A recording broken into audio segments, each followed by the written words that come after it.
Qarang, bu salovat bor u payg'ambarimizga aytiladigan salovat. Bizlarni Alloh taolaga yaqinlashtiradi. Allohning nazarini bizlarga burib qo'yadi. Qarang, qo'lingizni duoga ochdingiz. Payg'ambarimizga salovatni ayting-da duoni boshida. Allohning darro e'tibori sizga qaratiladi. Bir bandalarning ichida bir bandam meni Habibimga salovat aytayaptimi deydi. Kim ekan bu? Nima so'rayaptikin? Nima hojati bor ekan deb, keyin Allohning e'tibori sizga boshqacha bo'lib qoladi.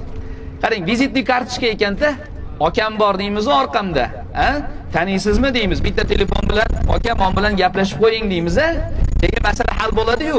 Alloh bizni masalamizni hal qilishlik uchun biz murojaat qiladigan o'rtadagi zot kim ekan? Rasululloh sallallohu alayhi vasallam. Rasulullohga salovat aytilganda qalbingizdagi nima g'am, g'ussa bo'lsa, tashvish hammasi hal bo'ladi. Qarzdormisiz? Qarzingiz hal bo'ladi. Bemormisiz? Alloh shifo beradi. Farzand so'rayapsizmi? Salovat aytoring, Alloh sizga farzand beradi. Nimaiki g'am musibatingiz bo'lsa, salovat bilan hal bo'ladi. Buni payg'ambarimiz sallallohu alayhi vasallam o'zlari hadislarda bashoratini berganlar.